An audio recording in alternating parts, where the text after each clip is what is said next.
Hi നമസ്കാരം, ഞാൻ Rakesh M G ടിപ്സിലേക്ക് എല്ലാവർക്കും സ്വാഗതം. എല്ലാവരും സുഖമായിട്ടിരിക്കുന്നു വിശ്വസിക്കുന്നു.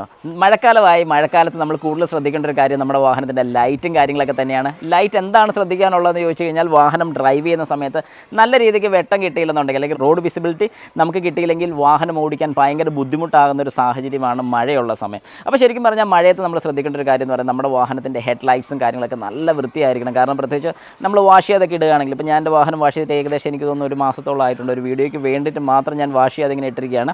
അപ്പോൾ അങ്ങനെ വാഷ് ചെയ്തൊക്കെ ഇടുന്ന സമയത്ത് നമ്മുടെ ഹെഡ്ലൈറ്റ് കാണുമ്പോഴത്തേക്ക് നമുക്കറിയാം ഏകദേശം മങ്ങി പിടിച്ചൊക്കെ ഇരിക്കുന്നത്. അതായത് ആ പൊടിയും കാര്യങ്ങളൊക്കെ അതുപോലെ ഇരുന്ന് നന്നായിട്ട് മങ്ങി നിൽക്കുന്നത് നമുക്ക് വളരെ വ്യക്തമായിട്ട് കാണാൻ സാധിക്കും. അപ്പോൾ ഇതിൽ നിന്ന് നമുക്ക് മനസ്സിലാക്കാൻ പറ്റുന്നൊരു കാര്യം എന്താണെന്ന് ചോദിച്ചു കഴിഞ്ഞാൽ, നമ്മുടെ വിസിബിലിറ്റി, അതായത് ഹെഡ്ലൈറ്റിൽ നിന്ന് വരുന്നൊരു പവർ ഔട്ട്പുട്ട് നമുക്ക് കുറവായിട്ടേ ഫീൽ ചെയ്യത്തുള്ളൂ. അതുകൊണ്ട് പലപ്പോഴും പലരും പറയുന്നൊരു കാര്യമാണ്, എൻ്റെ വാഹനത്തിന് വെട്ടം കുറവാണ്. ശരിക്കും പറഞ്ഞാൽ നമ്മുടെ ഹെഡ്ലൈറ്റിൻ്റെ വിസിബിലിറ്റിയും കൂടെ നമ്മൾ ഉറപ്പിച്ചോണം. പിന്നെ എപ്പോഴും ശ്രദ്ധിക്കേണ്ട ഒരു കാര്യം എന്ന് പറഞ്ഞാൽ, പ്രത്യേകിച്ച് ഞാൻ ഈ മഴക്കാലത്ത് എടുത്ത് പറയുന്ന വേറൊന്നും കൊണ്ടല്ല, നമുക്ക് ശരിക്കും പറഞ്ഞാൽ നമ്മുടെ കംഫോർട്ട് മാത്രം നോക്കാതെ പുറകിൽ വരുന്ന വാഹനത്തിലും ഫ്രണ്ടിൽ വരുന്ന വാഹനത്തിൻ്റെയും കംഫോർട്ട് നമ്മൾ ഉറപ്പായിട്ട് നോക്കിക്കോണം. കാരണം നമുക്ക് വിസിബിലിറ്റി കൂടുതൽ കിട്ടാൻ വേണ്ടി ഏറ്റവും കൂടുതൽ നമ്മൾ ചെയ്യുന്നൊരു കാര്യം ഹൈ ബീം ഇട്ട് അങ്ങ് ഓടിക്കും.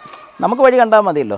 പക്ഷേ അങ്ങനെ ഹൈ ബീം ഇട്ട് ഓടിക്കുന്ന സമയത്ത് നമ്മുടെ തൊട്ട് ഫ്രണ്ടിൽ പോകുന്നവരുടെ കാര്യം കൂടെ ഒന്ന് ഓർത്തോണം. അവരുടെ റിയർ വ്യൂ മിററിലോട്ട് വെട്ടം അടിച്ചിട്ട് അത് ആ ഡ്രൈവറിന് ശരിക്കും ബുദ്ധിമുട്ടുണ്ടാക്കുന്നൊരു കാര്യമാണ്. അതല്ലാതെ ഓപ്പോസിറ്റ് സൈഡിൽ നിന്ന് വരുന്നൊരു വാഹനത്തിനും ഭയങ്കര ബുദ്ധിമുട്ടായിരിക്കും. അതുകൊണ്ട് കഴിവതും ലോ ബീമിൽ തന്നെ എപ്പോഴും ഓടിക്കാൻ ശ്രമിക്കുക. ഹൈ ബീം ഇടുന്നത് കൊള്ളാം, പക്ഷേ ഫ്രണ്ടിലോ ഓപ്പോസിറ്റ് സൈഡിൽ നിന്നോ വേറെ വാഹനങ്ങളില്ലെങ്കിൽ ഉറപ്പായിട്ടും ഈ പറയുന്ന പോലെ ഹൈ ബീം ഇടുന്നത് ഏറ്റവും നല്ലതാണ്. പിന്നെ വേറൊരു കാര്യം കൂടെ ശ്രദ്ധിക്കേണ്ടതെന്ന് പറഞ്ഞു കഴിഞ്ഞാൽ, നമ്മുടെ വാഹനത്തിൻ്റെ എല്ലാ ലൈറ്റ്സും പ്രോപ്പർ ആണോ എന്ന് ചെക്ക് ചെയ്ത് നോക്കുക. അത് ഹെഡ്ലൈറ്റോ ഈ പറഞ്ഞ പോലെ ഫോഗ് ലാമ്പ് മാത്രമല്ല, അത് നമ്മുടെ രക്ഷയ്ക്ക് വേണ്ടിയുള്ള ബാക്കിലത്തെ lights, brake light, park light, indicators, ഈ കാര്യങ്ങളെല്ലാം വളരെ വൃത്തിയായിട്ട് എല്ലാം വർക്കിംഗ് ആണോ അല്ലയോ എന്നുള്ളത് കൺഫേം ആക്കി വെക്കുക. കാരണം മഴക്കാലമാണ്. മഴയത്ത് ശരിക്കും പറഞ്ഞാൽ പുറമേ നിന്ന് വരുന്നൊരു വാഹനത്തിന് നമ്മൾ ബ്രേക്ക് ചവിട്ടിയെന്ന് ഉറപ്പിച്ചില്ലെങ്കിൽ, അല്ലെങ്കിൽ അവർക്ക് അറിയാൻ സാധിച്ചില്ലെന്നുണ്ടെങ്കിൽ നമുക്ക് കൊണ്ടുവന്ന് ചാർത്തി തരാനുള്ള ചാൻസസ് വളരെ കൂടുതലാണ്.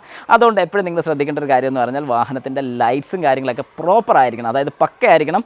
അത് പക്കയാണെന്നുണ്ടെങ്കിൽ നിങ്ങൾക്ക് പിന്നെ ഒന്നും പേടിക്കേണ്ട കാര്യമില്ല. പുറമേ വരുന്നവർക്കും ബുദ്ധിമുട്ടുണ്ടാകത്തില്ല, മുമ്പിൽ വരുന്നവർക്കും ബുദ്ധിമുട്ടുണ്ടാകത്തില്ല, ഓപ്പോസിറ്റ് സൈഡിൽ നിന്ന് വരുന്നവർക്കും ബുദ്ധിമുട്ടുണ്ടാകത്തില്ല.